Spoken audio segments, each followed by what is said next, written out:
Decíamos que si bien Aristóteles, este primer zoólogo, agrupó algunos caracteres en lo cual él consideraban que eran iguales o parecidos, y que comienza con un esbozo de comparación y de discriminar algunas partes del insecto, ha servido muchísimo porque fue justamente la base de lo que se dio como inicio de taxonomía para el mundo.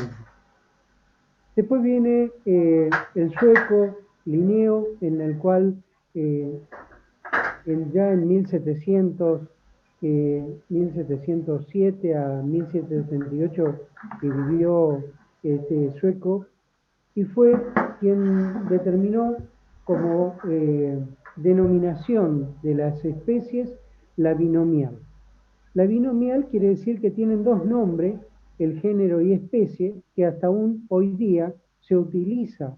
Por eso fue la base, se dice que fue la de Linneo, fue la base de la codificación de la nomenclatura zoológica. ¿Por qué?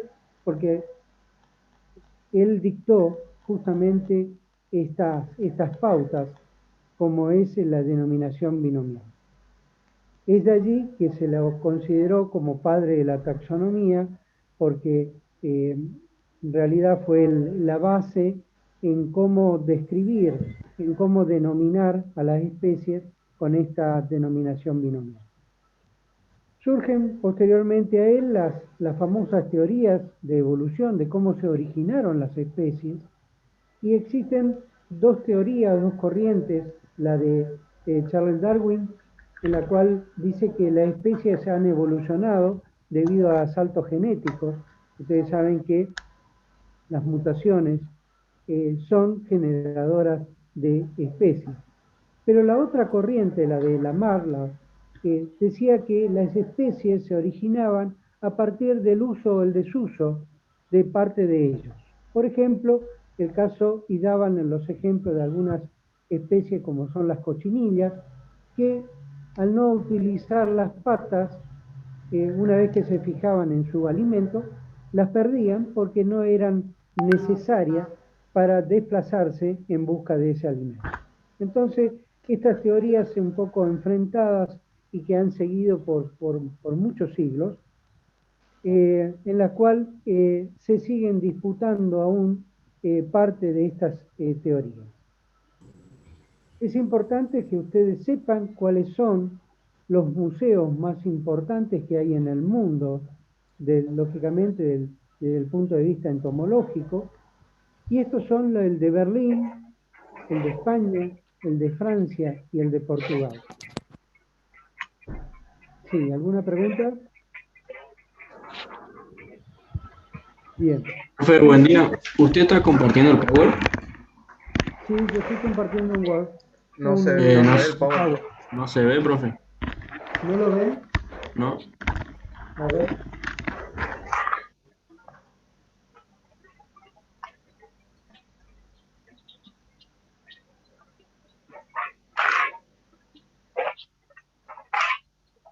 Sin embargo, yo lo tengo como compartir acá. A ver, voy a chequear nuevamente.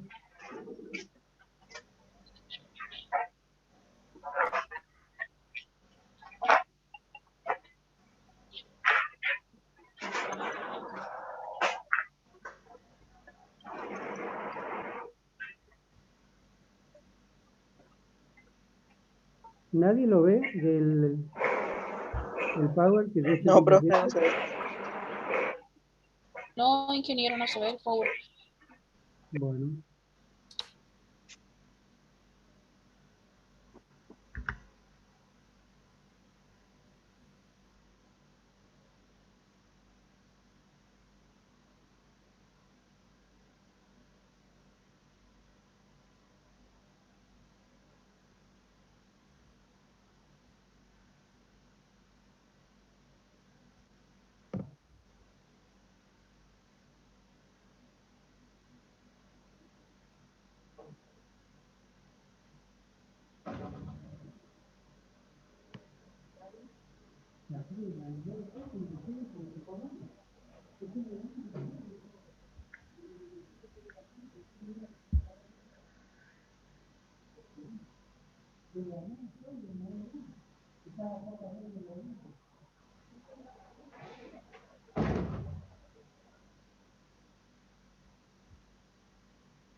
Bueno, mientras que solucionamos el tema, yo continúo un ratito más y de última después lo pongo para compartir, ¿sí?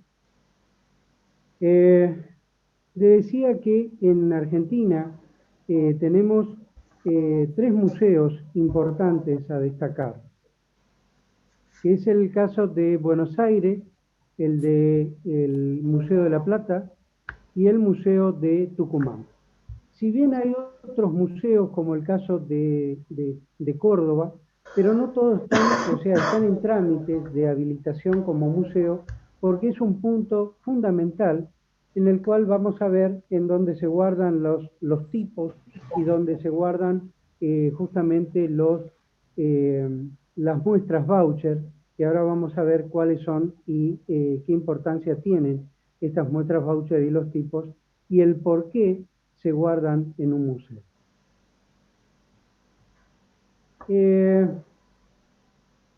Y acá viene una cuestión en la cual se hace muchas veces se confunde taxonomía y sistemática. Parecería como que ambas cosas es lo mismo. No. La taxonomía es la forma de organizar la información biológica. Es netamente empírica y descriptiva. Es decir, la taxonomía crea el taxón, crea la escala en la cual se va a agrupar determinado familia, orden, subfamilia, etcétera, etcétera. En cambio, la sistemática es una organización del conjunto total de conocimientos sobre los organismos e incluye la información filogenética, taxonómica, ecológica y paleontológica. Últimamente se ha sumado a esta gran cantidad de información de los organismos vivos justamente una rama como es la paleontología, donde quedan plasmados algunos detalles de insectos ancestrales. Es decir, cuál es la cercanía de esas especies ancestrales a las que actualmente hoy están vigentes estas especies. Es decir, que se ha evolucionado en la cantidad de información que se agrupan con respecto a estos organismos. La otra cuestión es en cuanto a lo que hace a los conceptos, en cuanto a lo que hace a los conceptos, es el tema, ¿qué es la zoología? La zoología es la ciencia que estudia los animales. Esa es la definición más común que lo van a encontrar. ¿Dónde está la compartida?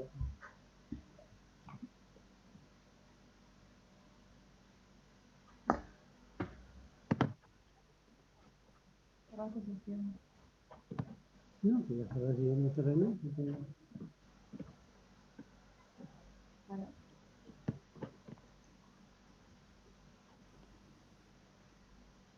No, bien, con la mía no. No abriste el power.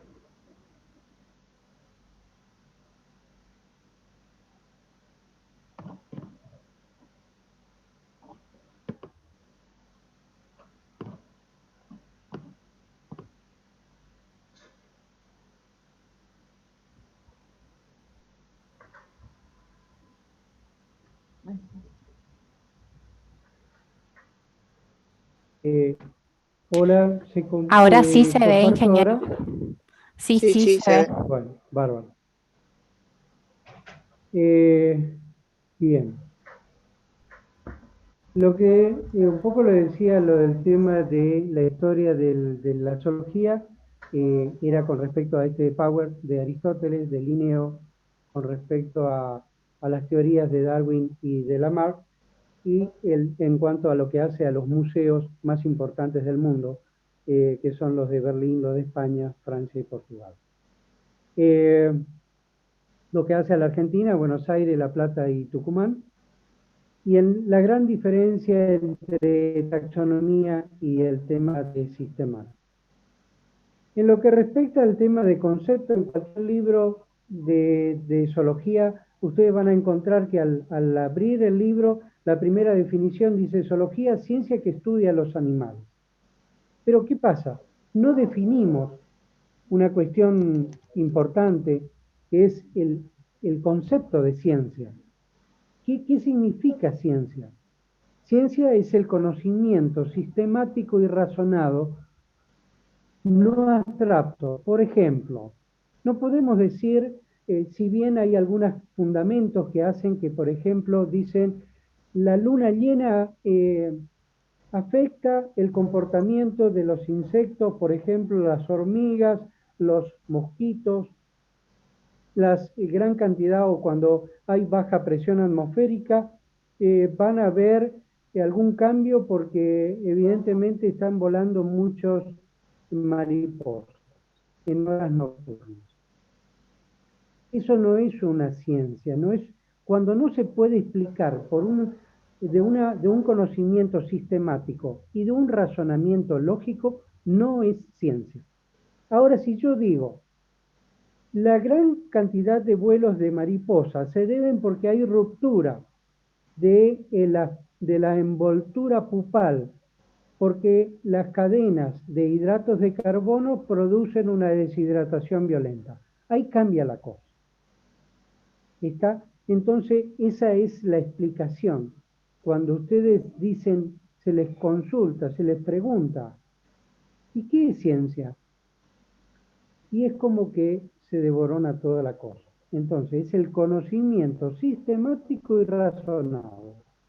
No puede ser algo abstracto que no pueda tener una explicación. Y en base a eso, se divide la zoología en zoología pura y zoología aplicada. La zoología pura implica el conocimiento de la morfología, de la fisiología, de la genética, del comportamiento de los insectos y los procesos químicos, físicos y estudios básicos esenciales. Eso es lo que estudia la zoología pura. Es un concepto realmente fundamental, porque si no estaría la zoología pura, no podría haber una zoología aplicada, porque justamente los estudios básicos esenciales surgen de la zoología pura.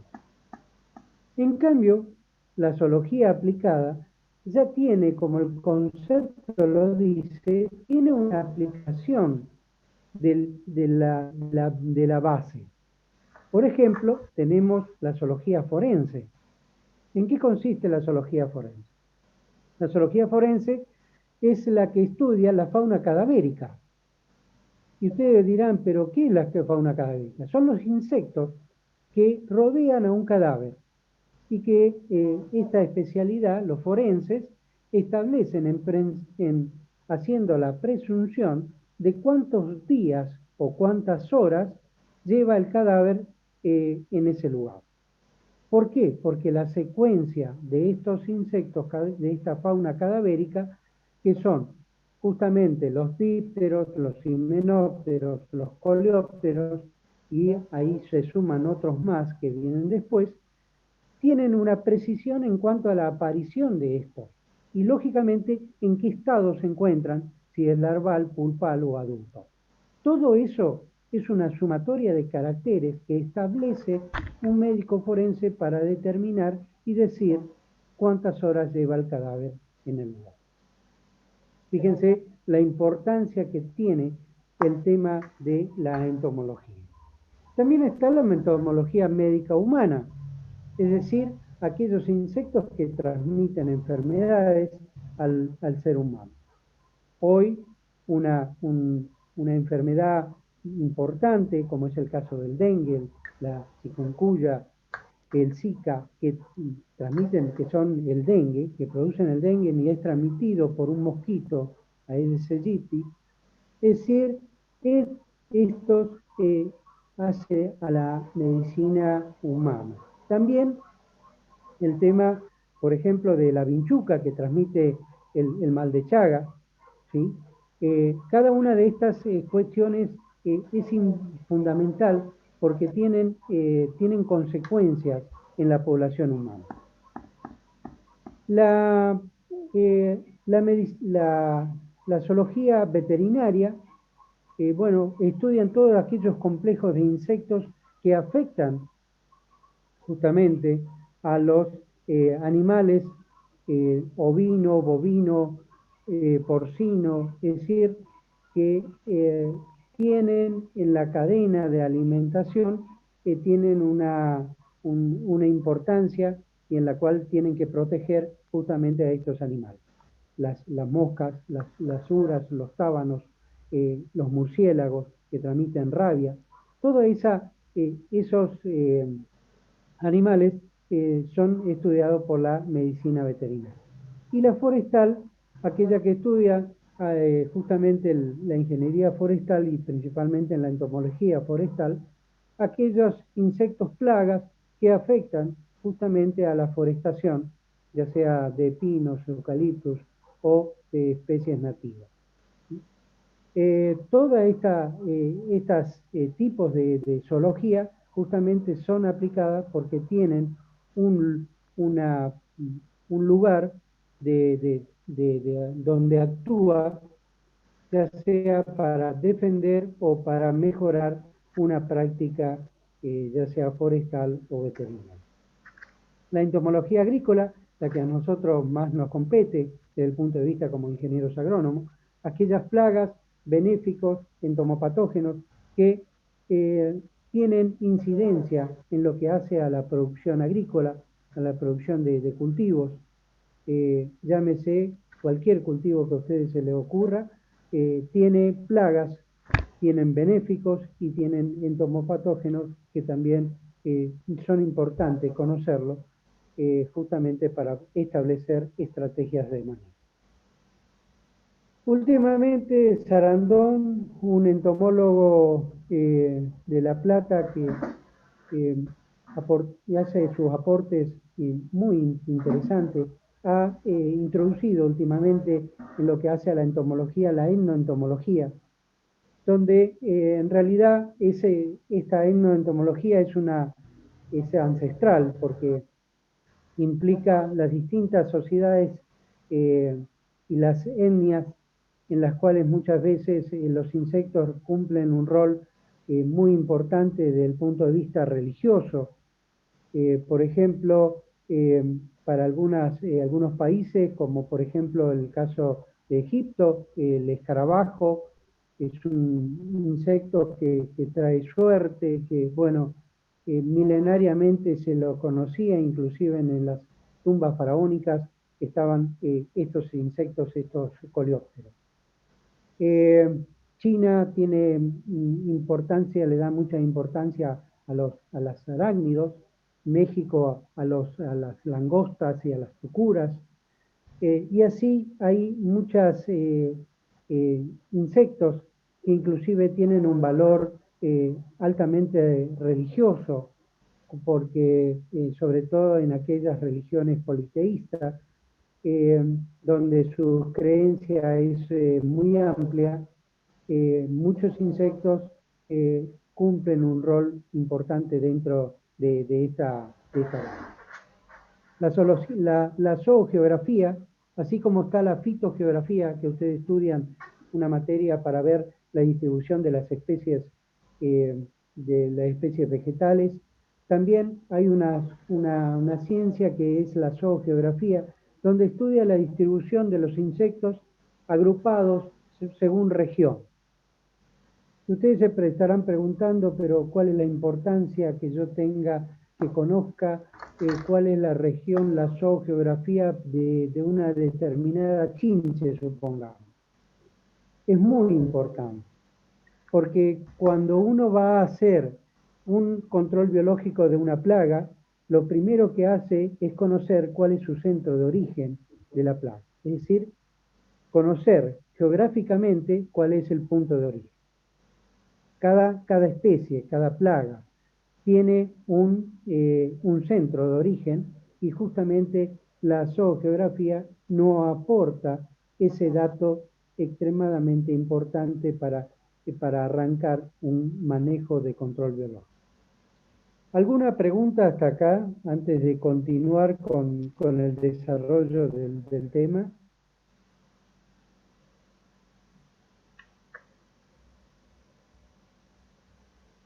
Bien, si no hay preguntas, yo continúo.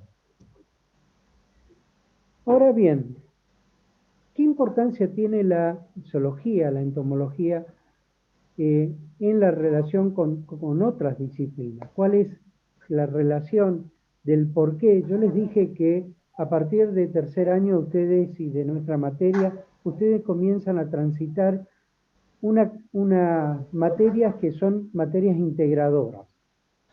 ¿Qué implica esto? Que todo el conocimiento que ustedes hayan adquirido lo van a tener que aplicar y lo van a tener que ir integrándolo dentro de esa masa de conocimiento que ustedes están sumando justamente y están armando en lo que hace a la carrera profesional. Por ejemplo, dentro de la botánica, ustedes saben que tenemos dos tipos de botánica: la botánica morfológica y la botánica sistemática. La botánica morfológica lo que aporta es justamente el conocimiento de de lo que es una estructura de planta. Por ejemplo, la estructura, cómo está constituida en las raíces, el tallo, la hoja, el pecíolo, el fruto, etcétera, etcétera, etcétera. ¿Por qué? Porque cuando ataquen las plagas, cada plaga tiene una parte dentro de la distribución, ya sea en el estrato de la planta, ataca la hoja, ataca el tallo, ataca el pecíolo, etcétera, etcétera. Es decir, que es fundamental ese conocimiento morfológico ensamblado con lo entomológico para poder, si uno tiene que hacer un muestreo, no perder tiempo e ir directamente a hacer el muestreo en ese punto de la morfología de la planta. Y la sistemática, el aporte de la sistemática es agrupar a las especies, ya sea por familia, subfamilia, género, porque hay plantas que están emparentadas. Por ejemplo, decir asteráceas, hay un montón de especies, plagas, que atacan a asteráceas, que nosotros, conociendo que son de la misma familia, vamos a impedir hacer en una rotación de cultivos. ¿Por qué? Porque no vamos a estar cortando el ciclo de la plaga. Entonces, la importancia que tiene de la sistemática es darnos ese conocimiento que pertenecen a la misma familia, a la misma subfamilia, o están dentro de un grupo que pueden... ¿Por qué? ¿Por qué los insectos pueden consumir de una determinada familia, como son los oligófagos, consumen todas las especies de la misma familia? Porque hay un elemento común, ya sea una sustancia volátil química que constituye dentro de esta familia, que le es común a todas ellas. Y es el atrayente para que él se convierta en un atrayente como plaga, justamente para consumirlo. ¿Está? Entonces, en eso radica la importancia justamente de la botánica sistemática. Ni hablar de la fisiología, donde nosotros, si sabemos cómo funciona cada una de los procesos vitales fisiológicos de la planta, podemos estar evitando o podemos estar estableciendo determinadas estrategias de manejo. Por ejemplo, ustedes saben que ustedes suelen determinar en fisiología área fotosintética. Es decir, cuál es la superficie fotosintética de una planta o cuál es el área foliar, porque en base al área foliar determinamos determinada cantidad de área fotosintética y acumulación de fotosindicado, etcétera, etcétera. Si viene una especie plaga, una oruga, que consume área foliar, ¿sí? Que nos disminuye enormemente esa área fotosintética, lógicamente que va a afectar dependiendo a si la planta está en un estado vegetativo, en un estado de floración o en un estado de fructificación. Es decir, la incidencia del daño va a estar en relación directa de esa fisiología de la planta. Ni hablar si está en un estrés hídrico, lógicamente que las consecuencias y la incidencia por el ataque de una plaga se duplica o triplica justamente el efecto del daño. Todas estas cuestiones tienen relación directa, por eso cuando se le pregunta en los exámenes, es para que ustedes asocien lo que ustedes estudiaron en las otras materias, porque es el momento en el cual se comienza a aplicar profesionalmente toda esta bagaje de conocimiento que ustedes lo van adquiriendo justamente desde el ingreso a la carrera. La climatología me establece pautas de que determinados insectos van a estar presentes en condiciones de sequía. Por ejemplo, las arañuelas, el ácaro, o que son pequeñas arañitas muy pequeñitas que se llaman ácaros, que justamente aparece como Tetranicus urticae, que aparece justamente en condiciones de sequía. Cuando tenemos una humedad relativa por debajo del 50 o 40% y estamos en zona de riesgo como para ser atacados justamente por estos insectos.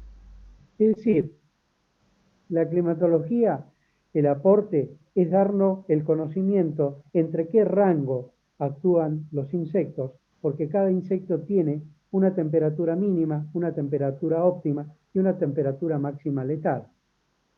Justamente vamos a ver en otras clases que el conocimiento de estas temperaturas juega un rol muy importante en el manejo para este tipo de plagas. La genética, bueno, ustedes saben que la genética por muchos años ha aportado a través del cruzamiento, a través de la producción de híbridos, plantas que han sido tolerantes a determinados insectos.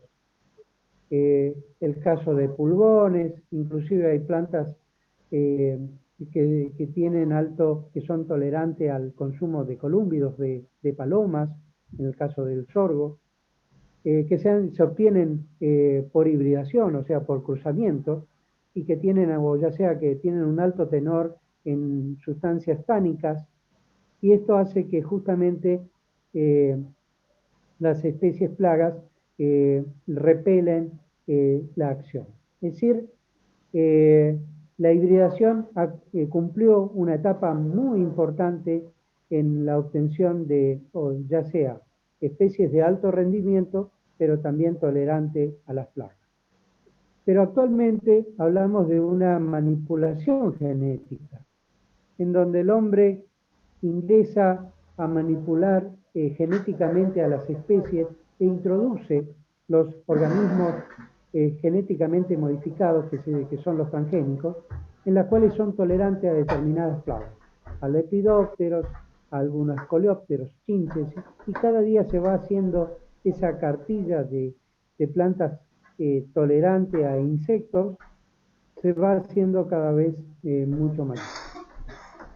Ahora bien, en la física y la química, ustedes dirán, pero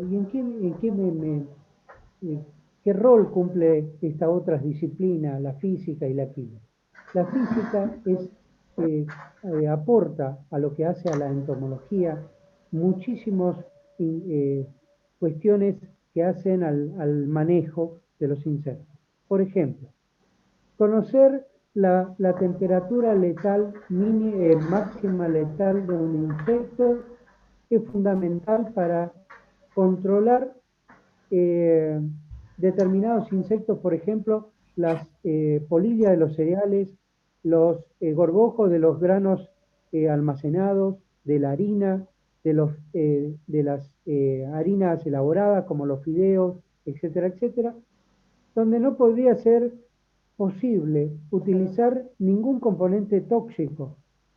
Solamente con el uso de la temperatura se podría controlar. Y es así que la temperatura por encima de 60 grados centígrados, ustedes saben que se produce la desnaturalización de la proteína y por lo tanto los insectos mueren. Y luego por un proceso sencillo de lo que es tamizado, podemos separar estos insectos. O sea, fíjense lo importante del tema de la física, el aporte que hace con respecto a la entomología. Ni hablar de lo que son de las frecuencias, las frecuencias de onda, en la cual ahuyentan a los insectos, el tema del caso de los mosquitos. Es decir, hay muchas, la iluminancia como fuente de atracción para colocar trampas y capturar determinados insectos, principalmente lepidópteros nocturnos, que son la mayoría de ellos son plagas, de cultivos como soja, algodón, maíz, girasol, trigo. Entonces es fundamental el conocimiento y el ensamble de estas disciplinas justamente a la entomología. Bueno, la química, lógicamente, ustedes cuando uno habla de química, automáticamente la asocian por una cuestión más que nada de marketing a los principios activos de los agroquímicos para controlar plagas. Pero no solamente nos aporta eso, los principios activos, sino también aporta a la modificación que pueden ocurrir en algunos insectos de algunas sustancias inocuas que generan cambios de comportamiento en los insectos.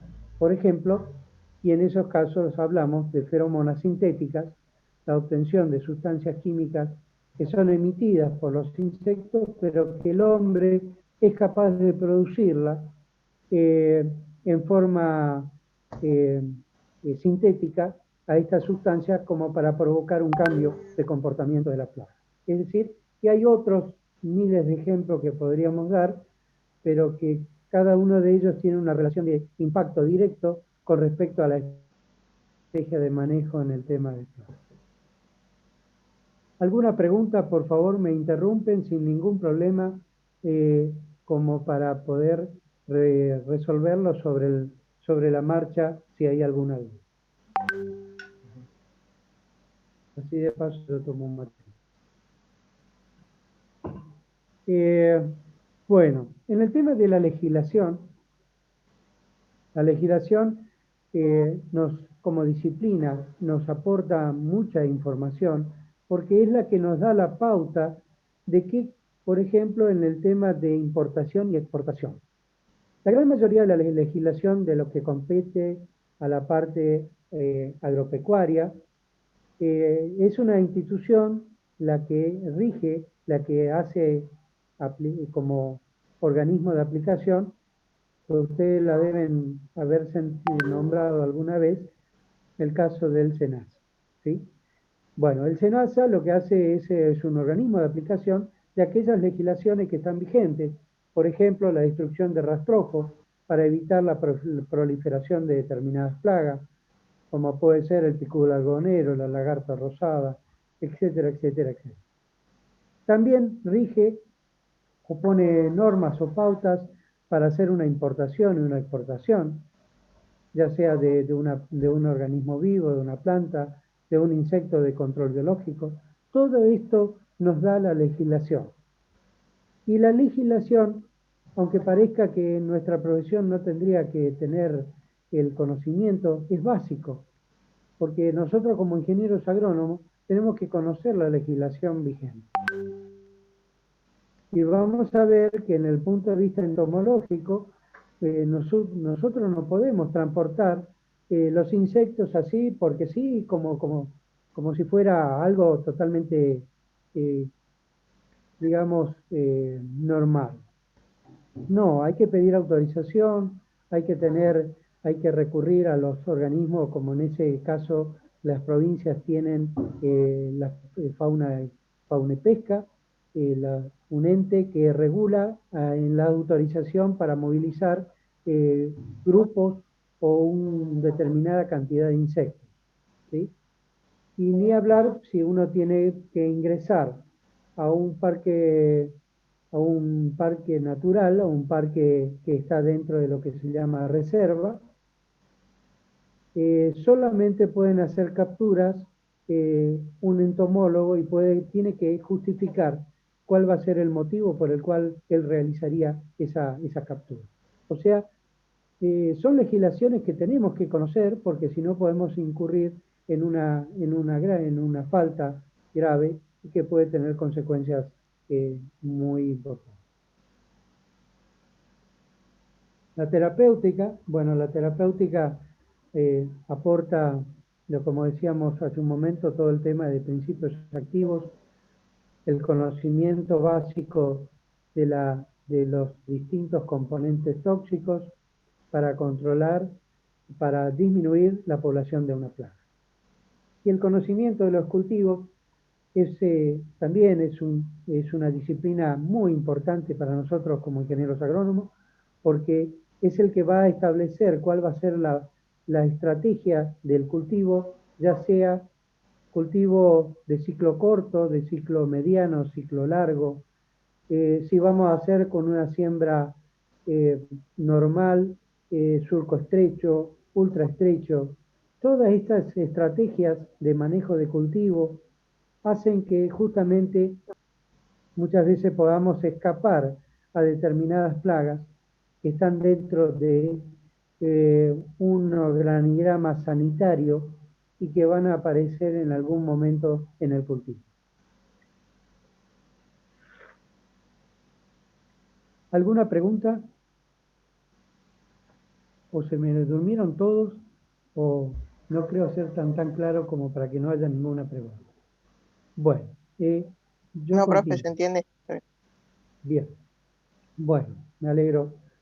Es importante que tenga el alcance fundamental que ustedes los interpreten. El tema de concepto de especie y el concepto de tipo. Y acá vamos a ir entrando ya un poquito más en el tema, sobre todo para aquellos que están por rendir la materia. Yo les diría que no solamente escuchen la clase, sino que también hagan sus aportes en cuanto a si tienen dudas o algunas preguntas, porque eso enriquece justamente la clase. El tema de tipos, cuando uno manda a clasificar una especie a un taxónomo, lógicamente nunca se le ocurra mandar uno o dos individuos. Como mínimo tienen que mandar unos 15, 20 o más insectos para que el taxónomo se digne en revisar la muestra, porque si no, automáticamente el taxónomo directamente ni lo descarta. ¿Por qué? Porque la primera observación, macro observación que hace un taxónomo es ver que todos los insectos estén íntegros, que estén completos, que no le falte nada, ni una uña, ni una parte de los antenitos, nada. No, tiene que estar completos. Cuando él va a hacer la taxonomía, la diagnosis o la descripción del insecto, él toma uno, supongamos de un grupo de 10 insectos, él toma un insecto. Hace la diagnosis, hace la descripción, establece el género y especie del insecto, y a ese insecto se le va a llamar insecto tipo u holotipo. Cualquiera de esos dos nombres corresponde a esa primera especie que él tomó para clasificar. La otra especie de sexo opuesto al tipo se llama halotipo. Y el resto de la población, si dijimos que eran 10, los otros 8 que quedan, uno era un macho, el otro una hembra, y los otros 8 que quedan son paratipos. A todos esos se los llaman paratipos. ¿Estamos? Disculpe, Resulta ¿podría, que podría explicar, o sea, los que son de lo primero, digamos, que él toma es el insecto tipo, y los otros, ¿podría volver a explicar? ¿cómo no? El primero que él tomó sin saber si era macho o era hembra, porque él toma uno al azar, lo describe y supongamos que sea macho. ¿Sí? Entonces, a esa especie que ya está hecha toda la descripción, la diagnosis significa describir cada una de las partes del insecto. El ala, la antena, el tipo de antena, todo. El primer par de ala, cómo están dispuestos los urómeros, los urosomitos, si tiene pelo o no tiene pelo. Toda esa descripción se llama diagnóstico. Vamos a suponer que el primero que obtuvo, que separó, era un macho, y a ese se llama tipo u holotipo. Mientras que la hembra, o sea, la del sexo opuesto, que también hace la descripción, se llama halotipo. Los 8 restantes que quedaron van a ser los paratipos. ¿Se entendió ahí? Sí, ahora se entendió, gracias. Perfecto. Resulta que ocurría hace unos años atrás que los distintos museos se prestaban a los entomólogos de distintos países, se prestaban los tipos. Cosa que ya en la actualidad no ocurre más. Está prohibido movilizar los tipos por una decisión de los congresos entomológicos. Resulta que se deterioraban, se perdían, algunos desaparecían, los distintos se alocaban en los distintos vuelos, etcétera, etcétera, y por lo tanto esos especímenes, esos tipos en esos museos quedaban ausentes. Entonces, se llegó, esto hace aproximadamente 5 años que se está haciendo la metodología en la cual se describieron nuevos tipos. A partir de los paratipos, el taxónomo toma un paratipo y vuelve a hacer la descripción, vuelve a hacer la diagnosis. Pero a ese ya no se llama tipo, se llama leptotipo. ¿Está?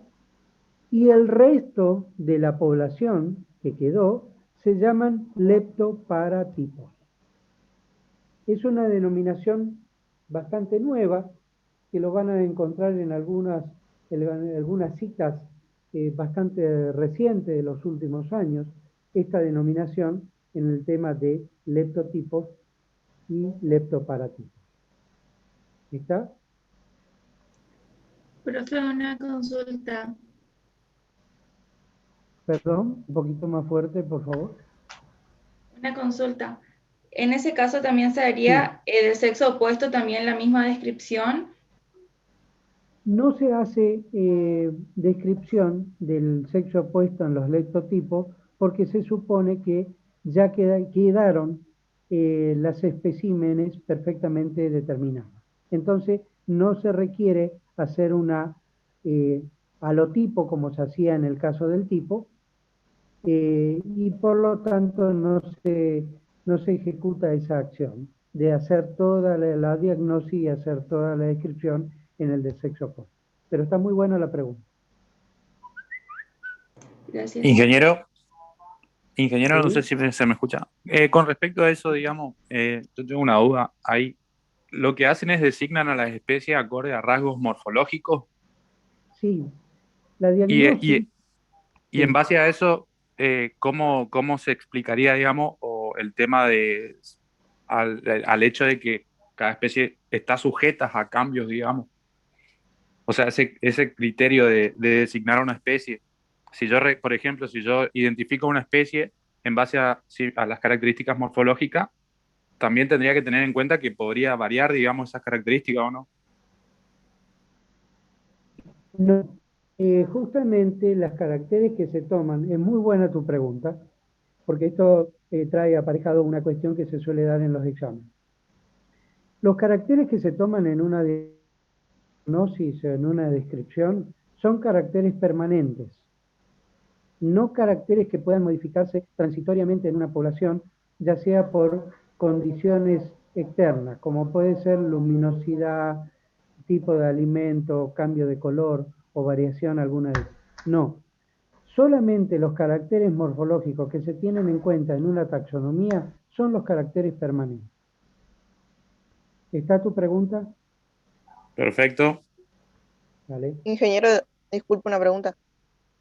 ¿Cómo Sí. se hace para elegir o en el caso de, cómo eligen el tipo, en el caso de las especies que tienen variedad morfológica, digamos, como las castas o ese tipo de insectos, digamos, que No, tienen ellos no distintos? determinan casta. Acordate que estamos haciendo solamente determinación de género y especie.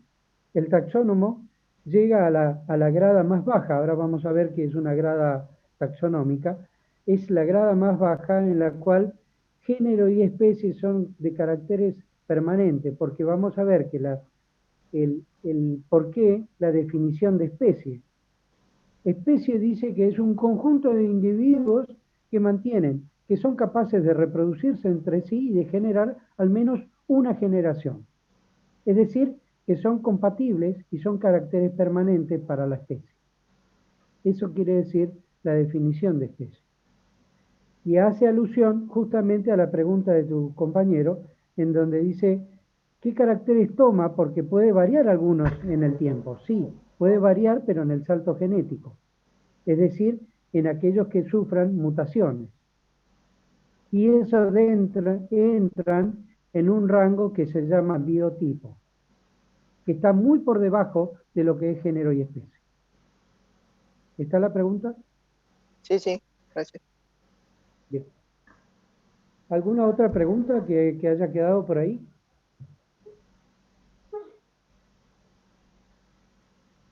Bien. En lo que hace a la muestra voucher, esta es otra de las preguntas que en el examen, cuando se dice, ¿y qué es una muestra voucher? Y entramos a hacer cada definición de lo más rebuscada habida y por haber. Una muestra voucher es el resultado, ya sea de una tesis doctoral o de maestría, en la cual queda como depositario el museo de un grupo de esos ejemplares. Por ejemplo, yo hice mi tesis en Spodoptera frugiperda, el cogollero del maíz.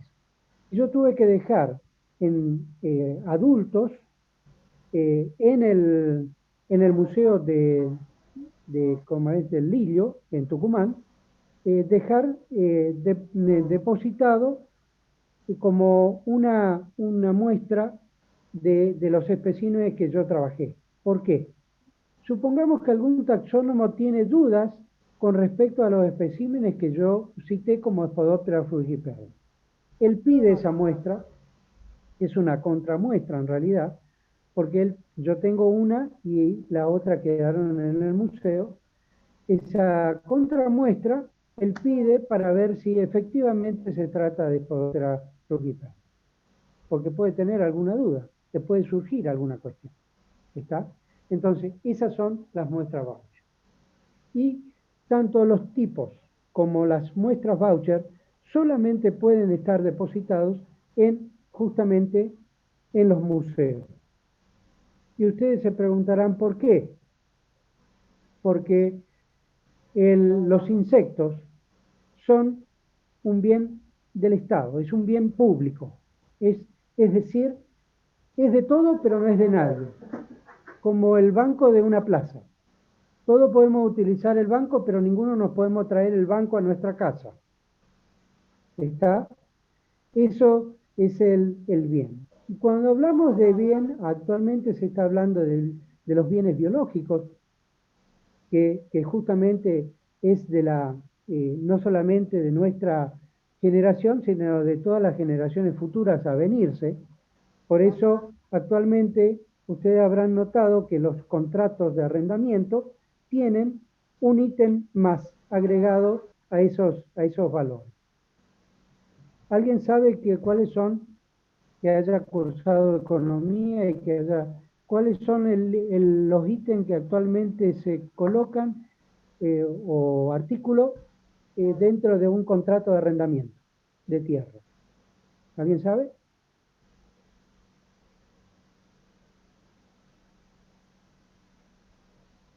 ¿Nadie tiene idea? Bueno, en un contrato de arrendamiento es que aquella persona que devuelva a partir de determinada cantidad de años que dice el contrato, el suelo debe tener el mismo tenor de materia orgánica o mayor al que tiene en el momento de entrega. ¿Qué quiere decir esto? Que estamos asegurando el tenor de riqueza del suelo a las generaciones siguientes. Y también hay otros parámetros que, bueno, no vienen al caso, pero que lo bueno, lo importante y con lo que ustedes se van a encontrar es justamente estas nuevas modalidades en donde estamos poniendo en juego a las generaciones siguientes. O sea, no solamente estamos pensando en lo que vamos a hacer uso nuestras generaciones, sino que también estamos pensando en las generaciones futuras. Bien, en lo que hace al tema nomenclatura, la nomenclatura zoológica, es bueno saber que el primer congreso de zoología se realizó en 1889 en París y fue Blanchard, un entomólogo taxónomo de renombrado en todos, lo habrán visto en todas casi las taxonomías de todos los órdenes, lo van a ver que Blanchard casi siempre está presente. Ha sido el que realizó infinidad de taxonomías. Y es allí donde se establecieron dos cuestiones que hasta hoy día se utilizan. El idioma universal para la denominación de los nombres científicos es el latín, y la segunda es que sean binomiales, es decir, que había ya establecido Linneo justamente el tema de la binomial del género y especie, que tenga nombre y apellido una especie. Eso es fundamental, se estableció en 1889 y hasta la actualidad se mantiene ese ítem tan importante. Las categorías zoológicas, bueno, se establecieron los principios, tanto la denominación del latín como el binomial, y hay reglas internacionales que rigen para lo que es el nombre científico, que van desde superfamilia a familia, y eso es una terminología que se debe respetar a rajatabla. Por ejemplo, la superfamilia terminan en oidea, la familia en idae, la subfamilia inae, y en el caso de tribus, ine, en el caso de tribus. Por ejemplo, para dar un ejemplo más evidente en cómo es la terminología. Vamos a suponer el superorden formicoidea, que es el del caso, el de las hormigas. Formicoidea es la superfamilia. La familia Formicidae,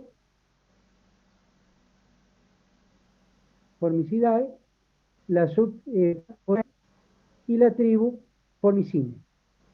Ine es el caso de tribu.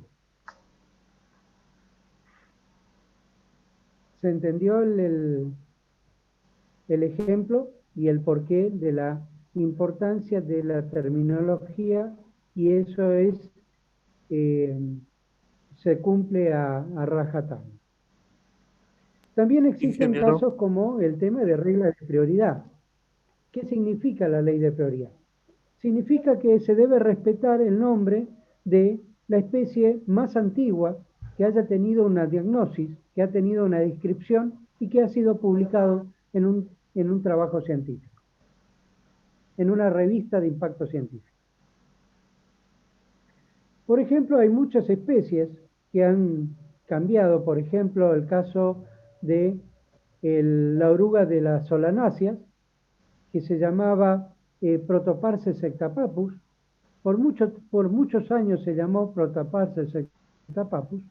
Actualmente se volvió por ley de prioridad al nombre original, Manduca sectapapus. ¿Tá? O sea que la ley de prioridad es volver justamente al que tiene la prioridad por más antiguo, por haber sido la primera denominación del género y la especie. ¿Alguna pregunta?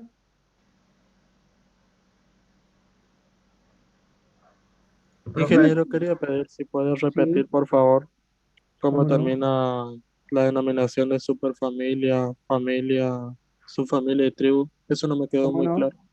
Sí, se le cortó justo ahí, La profe. superfamilia, la superfamilia se termina en oidea, oidea, oidea, ¿ok?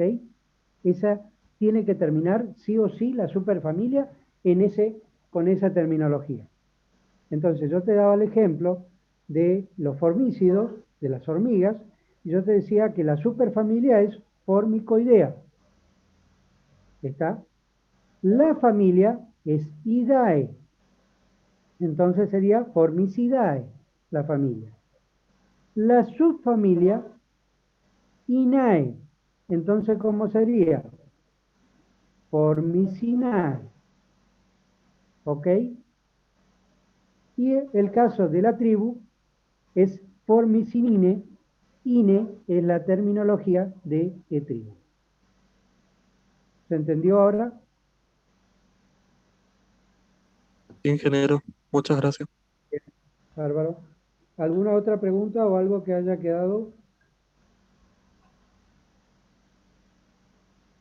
Ingeniero, con respecto a las que hablaba de los principios de prioridad Sí, esos serían los artículos, ¿no? Que presenta el código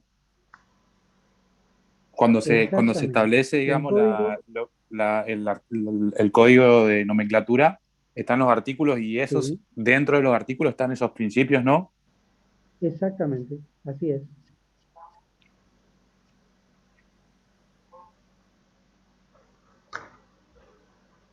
¿Alguna otra duda?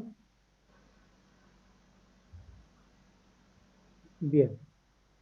El tema de los principios, que hacía justamente mención del tema de articulado un compañero de ustedes, hay ciertas normas que deben cumplirse, como el caso del tema de mayúscula del género y minúscula y en cursiva para el tema de especie. Es decir, que eso se cumple para todos los nombres científicos, la mayúscula, minúscula y cursiva. ¿Sí? Si es un trabajo escrito, debe ir subrayado. Cuando es una escritura de un trabajo científico, el nombre, el género y la especie va subrayado. La familia siempre es uninomial. Es decir, que todas las familias no solamente tienen un solo nombre. No van a encontrar en ninguna taxonomía que una familia presente dos nombres. No existe. Es decir, las familias son uninomiales. En cambio, el género y especie sí son binomiales y hay casos excepcionales que son trinomiales. Por ejemplo, el caso de el efíngido, que yo le nombré hoy, Manduca sectapapus, es trinomial y está dentro de las normas que rigen de la zoología. También Antonomus grandis grandi, el picudo del algodonero. El picudo del algodonero es trinomial. ¿Por qué? Porque dos veces, y no es que uno repita porque se haya equivocado, es así. La denominación del Antonomus del picudo del algodonero es Antonomus grandi grandi. ¿Está? Entonces es trinomial. Y así hay varias especies que también tienen trinomio. Es muy común que haya sinonimias. Por ejemplo, que por distintos taxónomos una especie haya sido clasificado por varios taxónomos. Por ejemplo, Spodoptera frugiperda, que es la oruga del cogollero del maíz, tiene 86 sinonimias. Y ustedes dirán, güey, pero ¿cómo? ¿Por qué tanto? ¿Por qué tanta gente se dedicó a esa plaga? Porque es una plaga muy importante. Y cada taxónomo quería encontrar algo. Y quería encontrar la punta del ovillo. Entonces cada uno le fue poniendo un nombre. Sin embargo, se hizo valer la ley de prioridad y sigue siendo Spodoptera frugiperda. ¿Está? Eso es sinonimia. Igual especie con distinto nombre. ¿Qué pasa con las homonimias? Las homonimias no pueden ocurrir.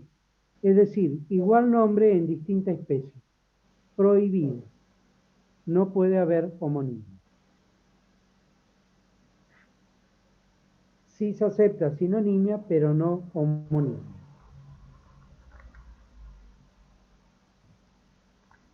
Esto es una grada sistemática del reino animal.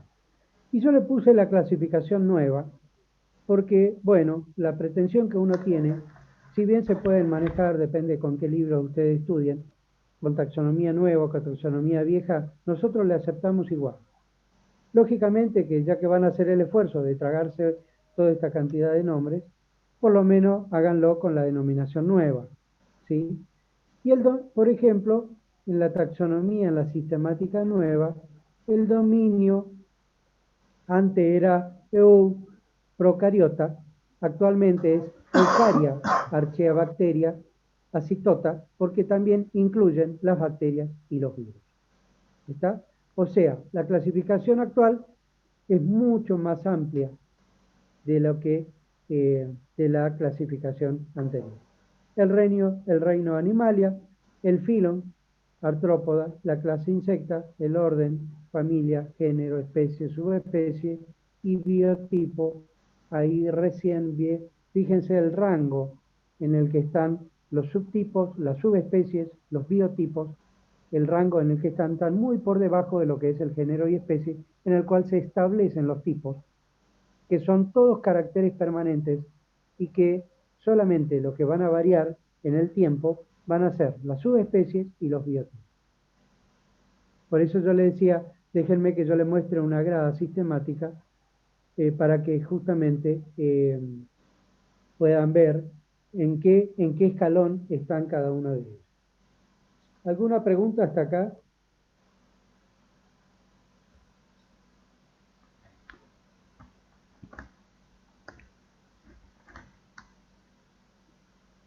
Bueno, continúo.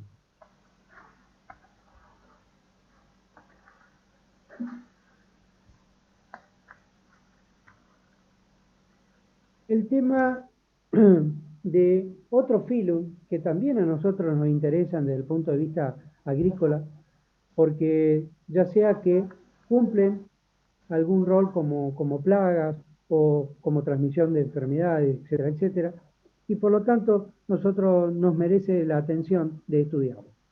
Tal es así el tema de arácnidas. Arácnidas tenemos las arañas por un lado y los ácaros, que son los que más a nosotros nos ocupa desde el punto de vista agronómico, porque son los que atacan a los cultivos y generan daños muy importantes, reducen económicamente justamente la producción. Los nematodes, nema significa hilo, que son como pequeñas lombrices o parásitos, hay de muy pequeñitos a muy grandes, inclusive algunos son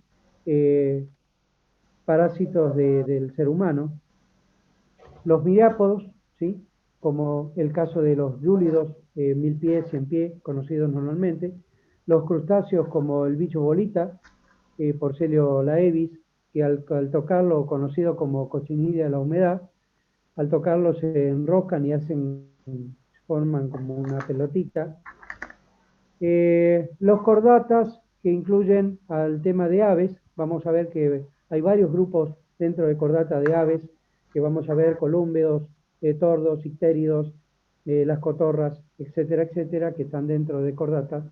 Y también el caso de los roedores, donde hay varios grupos de roedores que lógicamente también son plagas para la agricultura. Bueno, esas son las otras familias, las otras clases que también utilizamos en el tema como tema de estudio.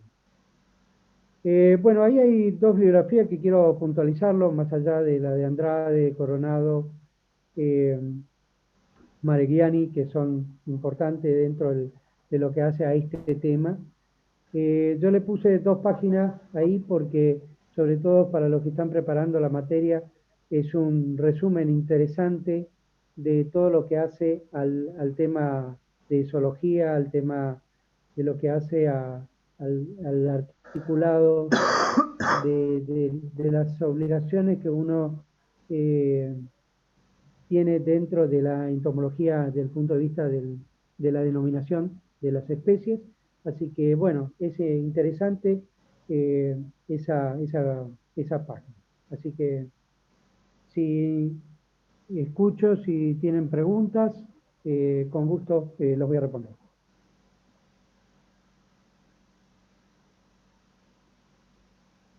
Ingeniero, con respecto a las especies, que entiendo que hay varios conceptos, más que nada por a dónde apunta cada disciplina. Digo esto porque he visto que desde el punto de vista biológico consideran a especie como algo, desde el punto de vista evolutivo algo, y desde el punto de vista filogenético también. Si nosotros tuviésemos que... Sí. Si nosotros tuviésemos que definir a especie, tendríamos que considerar lo que usted dijo, o sea, el tema de que tienen ascendencia común y son comunidad reproductora, digamos. Sí, cada autor tiene que poner su sello particular, que es lo que nosotros también le pedimos a ustedes que vayan caracterizándose en eso. O sea, lo importante es que ustedes fórmense dentro de un rango profesional y tienen que poner su sello particular.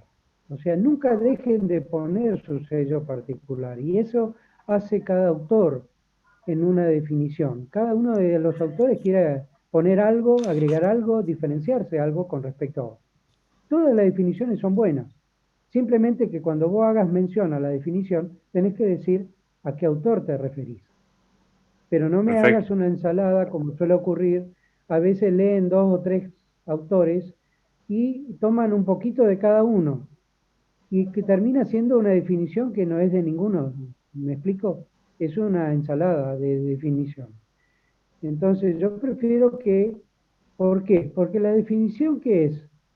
Es un encuadramiento, es lo que te da las pautas en lo que verdaderamente significa la definición.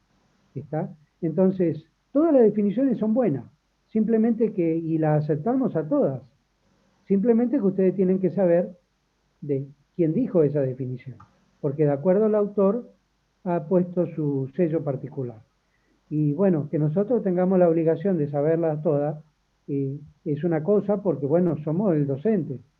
Pero con que ustedes sepan una, está todo bien. Nosotros aceptamos. Ahora, todas las definiciones tienen un hilo en común, que son esas 2 cosas que vos dijiste, que es la descendencia, que sean compatibles y que puedan generar para al menos una generación. Eso es lo sine qua non. El resto es solamente un ayorno. ¿Se entiende? Perfecto. Claro, como que esos serían los pilares para donde yo podría formular el concepto a mi manera, como usted dice, ¿no? Exactamente. Y háblenlo con sus palabras, porque cada uno tiene un vocablo, una forma de expresarse distinta. Y eso es lo bueno. Entonces nosotros aceptamos todas. Simplemente que tiene que tener ese hilo común, no debe faltar. Entonces, por eso a veces en el examen se le dice, pero ¿qué te está faltando a tu definición? porque está bien ayornado, pero no está el eje de la cosa. ¿Me explico? Claro, sí, perfecto. Y con respecto también, ingeniero, al tema de la nomenclatura, entiendo que, como le dije anteriormente, hay artículos y también hay recomendaciones, ¿no?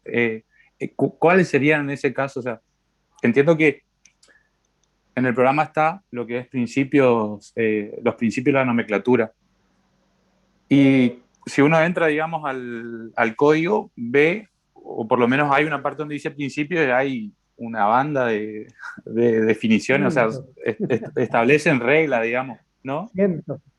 Y después están los Justamente yo por artículos eso que son colgué. también una cantidad, creo que eran, no sé si algo de 100, pero en ese contexto, digamos, Sí. ¿cuál es o sea, lo más importante es lo que usted estableció ahí, digamos, o sea, la binomial? Claro, yo te remarqué lo más importante, justamente y por eso te puse esa bibliografía en página web, porque es muy largo, muy extenso todas las recomendaciones que da. Entonces, uno tiene que tener más o menos una brújula, y esa brújula se las remarqué yo para que tomen alguno de esos datos. Solamente eso, porque son demasiados. Nadie se puede recordar de tantas recomendaciones. Bien, perfecto, ingeniero. ¿Alguna otra pregunta con respecto a este tema? Porque ya después no volvemos más a este tema. Siempre vamos avanzando en el programa. Así que todas las dudas que tengan, que quieran hacerlo, bienvenidos, háganlo ahora. Ahí, profe, con respecto, siguiendo lo de tipificación, perdón, a lo de prioridad principio, en el de... ¿Me podés hablar un poquito más fuerte, por favor? ¿O tenés bajo el volumen, algo de eso? ¿Ahí se escucha bien? Sí, ahora sí. Cuando hablamos de los principios, veo que hay un principio que se denomina tipificación. Sí. Ese principio de tipificación dice que a cada taxón nominal le corresponde un tipo de portanombre. Sí. O sea, Eso quiere decir que... Ajá. Eso Sí, sí. es una clave muy específica para los taxónomos, porque ellos hacen el portanombre, es como poner un sobrenombre, digamos. ¿Viste? Pone un sobrenombre hasta que los caracteres que él considera fijos y estables están ya perfectamente definidos, y ahí recién saca el portanombre. Entonces, supongamos que en vez de llamarle Tibraca negri, le llama Tibraca negrita. Ese es el portanombre para el taxónomo hasta que él tenga perfectamente definido el carácter de negro. Cuando él ya tiene perfectamente definido, saca ese portanombre y lo deja el nombre definido. Pero es más que nada un mensaje para los taxónomos. Es una metodología de trabajo del taxónomo. No es, digamos, para el nivel nuestro como ingeniero. Pero bueno, es bueno saberlo, que también ellos utilizan portanombres. Y después, con respecto ahí en lo que eran las gradas que dice de clasificación, cuando habló de subespecie y biotipo. Sí. ¿Cuál era? Porque yo tengo que biotipo generalmente se referencia a especies que difieren en caracteres fisiológicos. Claro, fíjate lo que es subespecie. Antes de eso, vos tenés subespecie. Claro. En el caso de subespecie, hay un carácter que se diferencia del resto y que permanece en la generación siguiente. Esa es la definición de subespecie. En cambio, el biotipo, todos los caracteres morfológicos son iguales, pero hay un carácter fisiológico que puede diferenciarlo. Por ejemplo, número de huevos, de la postura de las hembras. Como ocurre en el biotipo de mosca blanca, donde en el A y el B hay una diferencia entre uno es 100 y el otro es 200 la cantidad de huevos que coloca. O sea, hay un carácter que permanece estable, el morfológico, pero el carácter fisiológico es diferente. ¿Me explico? Sí, hay que aclarar. Entonces, vos lo que tenés que tener en cuenta que el carácter subespecie son caracteres morfológicos permanentes. Claro. Y en el biotipo, Y en el algo que biotipo cambia son a veces caracteres por eso. fisiológicos que pueden variar con el tiempo, ¿o no? Por Claro. ejemplo, se pensaba que había 2 biotipos y en realidad hay 4 biotipos de mosca blanca, porque se han ido sumando otros. Ujú. Claro, como en el caso de Nesora también, que tienen 3 biotipos diferentes, 4. Exacto. Ujú. Claro. Estamos entonces. Gracias, profe. ¿No? ¿Alguna otra pregunta?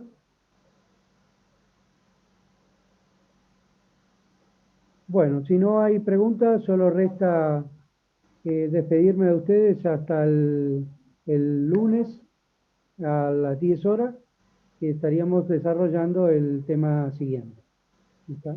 El tema La- siguiente, disculpe, el tema siguiente, ¿cuál sería? Sería el tema 2. Seguimos el tema del programa. Perfecto, gracias. ¿Está? Cada tema va a ir siendo, o por lo menos tratamos de desarrollarlo en una clase para que podamos terminar todo el programa en forma completa. Bueno, gracias, que tengan un buen fin de semana y que estudien mucho los que están por rendir. Y una invitación obligada a los que están por rendir para el lunes, porque el tema 2 es un tema muy importante. Que pasen bien, estudien mucho y disfruten el día. Gracias, profe. Buen fin Gracias, de. hasta luego. Gracias, Enzo. profe. Hasta luego.